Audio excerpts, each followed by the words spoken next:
ಎಲ್ಲರಿಗೂ ನಮಸ್ಕಾರ. Welcome to my YouTube blog.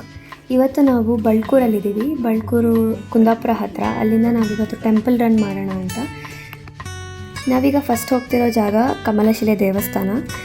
Kamalashile ದೇವಸ್ಥಾನ ನಮ್ಮ ಮನೆಯಿಂದ ಒಂದು 25-30 ಕಿಲೋಮೀಟರ್ ಆಗುತ್ತಷ್ಟೇ. ಒಂದು 40 ನಿಮಿಷ ಜರ್ನಿ.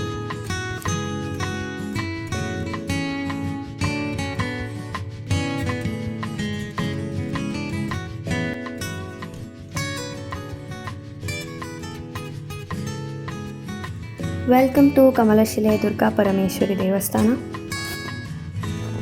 ನೀವು ಕಮಲಶಿಲೆಗೆ KSRTC ಬಸ್ನಲ್ಲಿ ಕೂಡ ಬರ್ಬೋದು, ಇಲ್ಲ ಪ್ರೈವೇಟ್ ಬಸ್ಸಸ್ ಇರುತ್ತೆ, ಆರ್ ಆಟೋ ಇಲ್ಲ ನಿಮ್ಮ ಓನ್ ವೆಹಿಕಲಿಂದ ಕೂಡ ಬರ್ಬೋದು.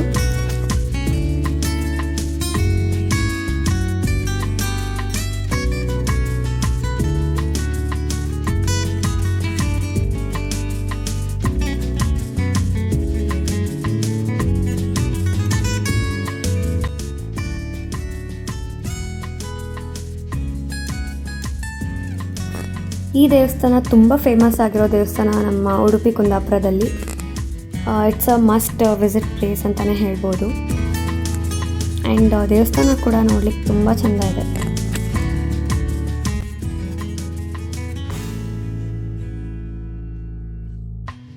ಈ ದೇವಸ್ಥಾನದ ಪಕ್ಕದಲ್ಲೇ ಒಂದು ನದಿ ಹರಿಯುತ್ತೆ. ಇದು ಕುಬ್ಜಾ ನದಿ ಅಂತ. ಯಾರೇ ಈ ದೇವಸ್ಥಾನಕ್ಕೆ ಬಂದರೂ ಮೊದಲು ಈ ನದಿಗೆ ಹೋಗಿ ಕಾಲು ತೊಳ್ಕೊಂಡು ನಂತರ ದೇವಸ್ಥಾನದ ಒಳಗೆ ಹೋಗ್ತಾರೆ. ಅಷ್ಟು ಪವಿತ್ರವಾಗಿರೋ ನದಿ ಅಂತ ಇದಕ್ಕೆ ಹೇಳ್ತಾರೆ. ನಾನು ಸಹ ಕಾಲು ತೊಳ್ಕೊಳಕ್ಕಂತ ಬಂದೆ, ಆದರೆ ಇಲ್ಲಿ ಎಷ್ಟೊಂದು ಮೀನುಗಳಿದೆ. ಬಂದು ಕಾಲ್ಗೆ ಕಚ್ಕುಳಿ ಕೊಡ್ತಾ ಇತ್ತು. ಹಾಗಾಗಿ ನಾನು ತುಂಬ ಹೊತ್ತಿಲ್ಲದೆ ನಿಂತ್ಕೊಂಡು ಆಮೇಲೆ ದೇವಸ್ಥಾನದ ಒಳಗೆ ಹೋಗಿದ್ದೆ.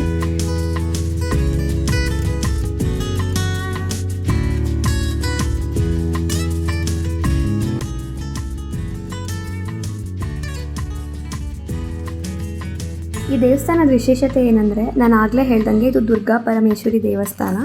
ಹೆಸರಲ್ಲೇ ಇದೆ ಕಮಲ ಶಿಲೆ. ಕಮಲ ಅಂದರೆ ಲೋಟಸ್, ಶಿಲೆ ಅಂದರೆ ಸ್ಟೋನ್. ಸೊ ಇಲ್ಲಿ ದುರ್ಗಾ ಪರಮೇಶ್ವರಿ ದೇವರನ್ನ ಲಿಂಗದ ರೂಪದಲ್ಲಿ ಪೂಜೆ ಮಾಡ್ತಾರೆ. ಯೂಶಲಿ ಶಿವನನ್ನು ಲಿಂಗ ರೂಪದಲ್ಲಿ ಪೂಜೆ ಮಾಡಿರೋದನ್ನು ನೋಡಿದ್ದೀವಿ, ಆದರೆ ಇಲ್ಲಿ ದುರ್ಗಾ ಪರಮೇಶ್ವರಿ ದೇವರನ್ನು ಲಿಂಗದ ರೂಪದಲ್ಲಿ ಪೂಜೆ ಮಾಡ್ತಾರೆ. ಅದೇ ಈ ದೇವಸ್ಥಾನದ ವಿಶೇಷತೆ.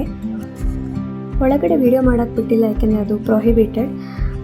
ಆದರೆ ಇಲ್ಲಿನ ಲಿಂಗ ಕಮಲದ ಶೇಪಲ್ಲಿದೆ, ತುಂಬ ಚೆಂದ ಇದೆ. ಹಾಗೆ ಇಲ್ಲಿ ದಿನ ಅನ್ನದಾನ ಮಾಡ್ತಾರೆ, ಅಂದರೆ ದಿನ ಮಧ್ಯಾಹ್ನ ಊಟ ಇರುತ್ತೆ, ಹಾಗೆ ರಾತ್ರಿ ಕೂಡ ಊಟ ಇದೆ ಅಂತ ಕೇಳ್ಪಟ್ಟಿದ್ದೀನಿ.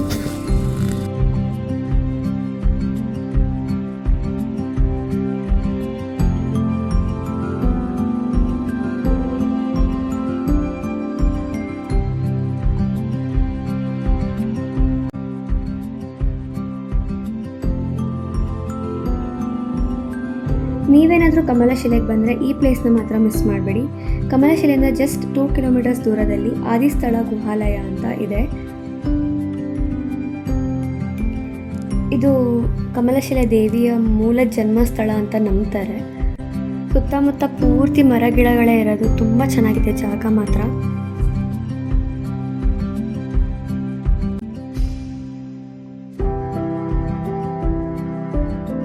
ಇದೇ ಗುಹೆ. ಇದರೊಳಗಡೆ ಅಂದರೆ ಇದು ಒಂಥರ ಅಂಡರ್ಗ್ರೌಂಡ್ ಗುಹೆ. ಒಳಗಡೆ ಹೋಗ್ಬೇಕಿವಾಗ.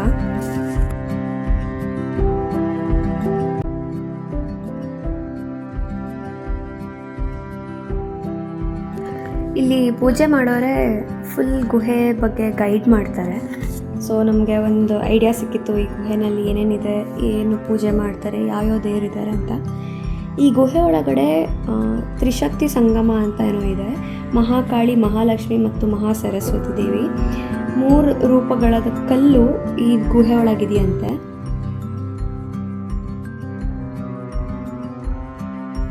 ಗುಹೆ ಒಳಗೆ ಹೋಗ್ತಿದ್ದಂಗೂ ತುಂಬ ತಂಪಿತ್ತು, ಮತ್ತು ಎಷ್ಟು ಸೈಲೆನ್ಸು, ಏನೂ ಕೇಳಿಸಲ್ಲ ಆಚೆದೆಲ್ಲ. ತುಂಬ ಚೆನ್ನಾಗಿತ್ತು ಎಕ್ಸ್ಪೀರಿಯನ್ಸ್. ಈ ಗುಹೆ ತಪೋಭೂಮಿ ಕೂಡ ಹೌದಂತೆ. ಇಲ್ಲಿ ಎಷ್ಟೊಂದು ಜನ ತಪಸ್ ಕೂಡ ಮಾಡಿದರು. ಒಬ್ಬ ಸುಪಾರ್ಶ್ವ ರಾಜ ಅಂತ, ಅವರು ಮೋಕ್ಷಕ್ಕಾಗಿ ಈ ಗುಹೆ ಒಳಗೆ ಕೂತ್ಕೊಂಡು ತಪಸ್ ಮಾಡಿದ್ರಂತೆ. ಹಾಗೆ ಎಷ್ಟೊಂದು ಆದಿಶೇಷ ಮತ್ತು ಸ್ವಾಮಿಗಳು ಎಲ್ಲ ಇಲ್ಲಿ ಕೂತ್ಕೊಂಡು ತಪಸ್ ಮಾಡಿರೋ ಇತಿಹಾಸ ಇದೆಯಂತೆ. ಹಾಗೆ ಇಲ್ಲಿ ನಾಗತೀರ್ಥ ಅಂತ, ಅಂದರೆ ಕಲ್ಗಳ ಮಧ್ಯ ನೀರು ಬಂದು ಹರಿದು ಬರುತ್ತಂತೆ ಈ ಗುಹೆ ಒಳಗೆ. ಅದನ್ನು ಇಲ್ಲಿ ನಾಗತೀರ್ಥ ಅಂತ ಹೇಳ್ತಾರೆ. ಒಳಗೆ ಹೋಗ್ತಿದ್ದಂಗೂ ತುಂಬ ಕತ್ಲೆ, ಹಾಗೆ ನಾವೆಲ್ಲ ಟಾರ್ಚ್ ಲೈಟ್ ಇಟ್ಕೊಂಡು ಹೋಗಿರೋದ್ರಿಂದ ಅಷ್ಟು ಗೊತ್ತಾಗ್ತಿಲ್ಲ. ಮತ್ತು ಇಲ್ಲಿ ಬಾವಲಿಗಳು ತುಂಬ ಇದೆ. ನನಗೆ ಅದೇ ಭಯ ಆಗಿತ್ತು, ಎಲ್ಲಿ ಅಟ್ಯಾಕ್ ಮಾಡಿಬಿಡುತ್ತಂತ. ಬಟ್ ಅವು ಏನೂ ತೊಂದರೆ ಕೊಡಲ್ಲ.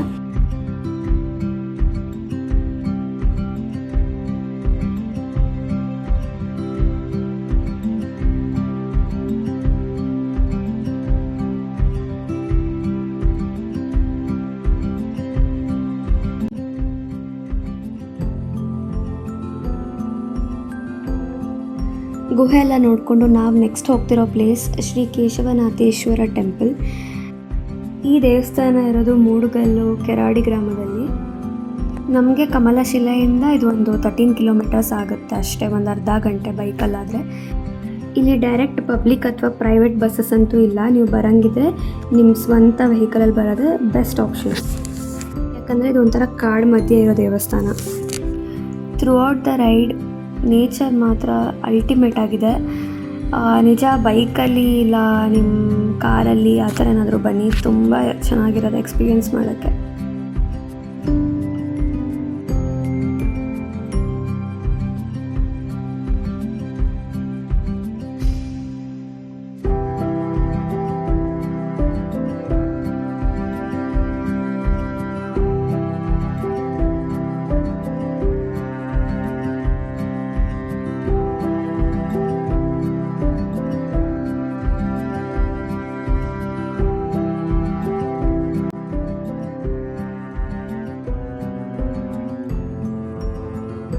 ಆಲ್ಮೋಸ್ಟ್ ದೇವಸ್ಥಾನ ಹತ್ರ ಬಂದಾಯಿತು. ಇಲ್ಲಿ ಕಾರಲ್ಲಿ ಬಂದರೆ ತುಂಬ ಕಷ್ಟ ಆಗುತ್ತೆ, ಯಾಕೆಂದರೆ ರೋಡು ಸರಿ ಇಲ್ಲ, ತುಂಬ ಅಪ್ಸ್ ಆ್ಯಂಡ್ ಡೌನ್ಸ್ ಇದೆ. ಬೈಕಲ್ಲಾದರೆ ಹೆಂಗೋ ಅಡ್ಜಸ್ಟ್ ಮಾಡ್ಬೋದು, ಬಟ್ ಇಲ್ಲಿ ತುಂಬ ಜನ ಕಾರಲ್ಲಿ ಬಂದಿರೋರು ಇದ್ದಾರೆ. ಈ ದೇವಸ್ಥಾನ ಇರೋದು ಮೂಕಾಂಬಿಕಾ ರಿಸರ್ವ್ ಫಾರೆಸ್ಟ್ ಮಧ್ಯದಲ್ಲಿ. ಇಲ್ಲೇನಾದರೂ ಗಾಡಿ ಕೆಟ್ಟೋಯ್ತಂದರೆ ಏನೂ ಮಾಡೋಕ್ಕಾಗಲ್ಲ, ಯಾಕೆಂದರೆ ಒಂದು ಪೆಟ್ರೋಲ್ ಬಂಕ್ ಆಗಲಿ ಇಲ್ಲ ಏನೋ ಶಾಪ್ಸು ಏನೂ ಇಲ್ಲ.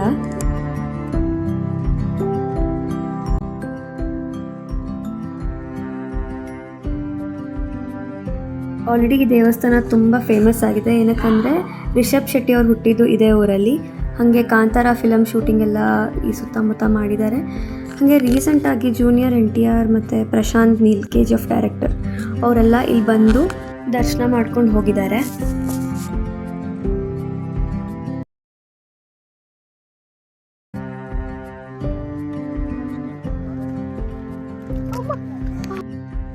ಇದು 1000 ವರ್ಷದ ಹಳೆ ಗುಹೆ. ಈ ಗುಹೆ ಒಳಗಡೆ ಗುಹಾಂತರ ದೇವಸ್ಥಾನ ಇದೆ.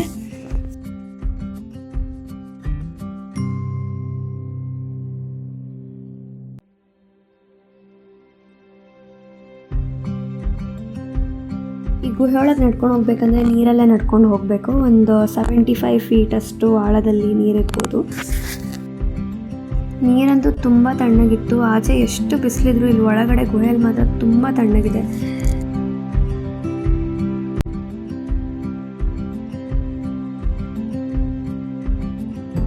ಇಲ್ಲಿ ದೇವಸ್ಥಾನದ ಒಳಗಡೆ ಒಂದು ಶಿವಲಿಂಗ ಇದೆ.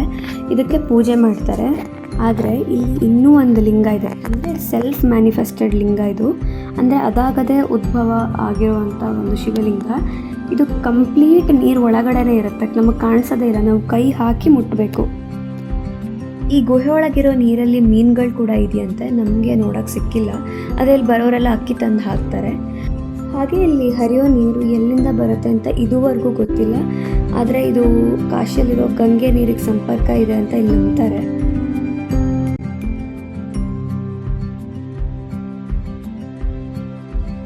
ದೇವಸ್ಥಾನ ಎಲ್ಲ ನೋಡ್ಕೊಂಡು ಮುಗಿಸೋ ಅಷ್ಟರಲ್ಲಿ ಸಂಜೆ ಆಗಿತ್ತು. ನಾವು ಸೀದಾ ಬೀಚಿಗೆ ಹೋಗಿ ಒಂದು ಸ್ವಲ್ಪ ಹೊತ್ತು ಅಲ್ಲಿ ಕೂತ್ಕೊಂಡು ಹೊರಡೋಣ ಅಂತ ಕೋಡಿ ಬೀಚಿಗೆ ಬಂದಿದ್ದೀವಿ.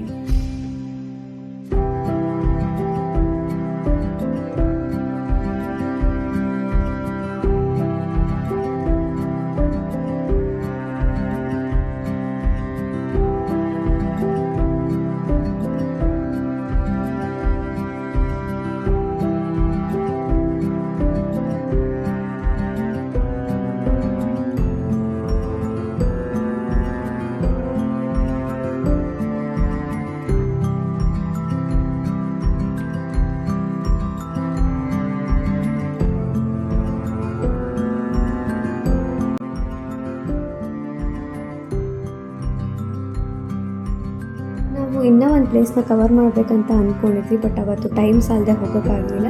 ಅದಕ್ಕೆ ನೆಕ್ಸ್ಟ್ ಡೇ ಮಾರ್ನಿಂಗ್ ನಾವು ಅಲ್ಲಿಗೆ ಹೋಗ್ತಾ ಇದ್ದೀವಿ.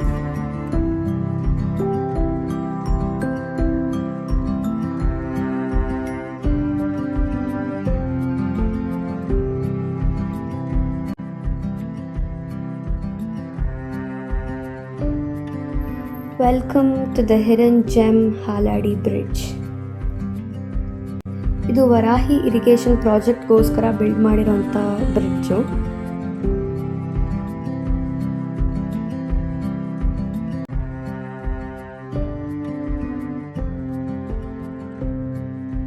ಅಂದರೆ ಯೂಶಲಿ ಬ್ರಿಡ್ಜಸ್ನ ವೆಹಿಕಲ್ಸ್ನ ಟ್ರಾನ್ಸ್ಪೋರ್ಟ್ ಮಾಡೋಕ್ಕೋಸ್ಕರ ಕಟ್ಟಿಸ್ತಾರೆ, ಆದರೆ ಇಲ್ಲಿರೋ ಬ್ರಿಡ್ಜು ನೀರನ್ನು ಸಾಗಿಸೋಕ್ಕೋಸ್ಕರ ಕಟ್ಟಿಸಿರೋ ಅಂಥದ್ದು. ಇಲ್ಲಿಗೆ ವಿಡಿಯೋನ ಎಂಡ್ ಮಾಡ್ತಾ ಇದ್ದೀನಿ. ಹೋಪ್ ನಿಮ್ಗೆ ಇಷ್ಟ ಆಗಿರುತ್ತೆ ಅಂತ. ಇಷ್ಟ ಆಗಿದ್ರೆ please like, share and subscribe ಮಾಡಿ. See you in the next video. Until then, bye.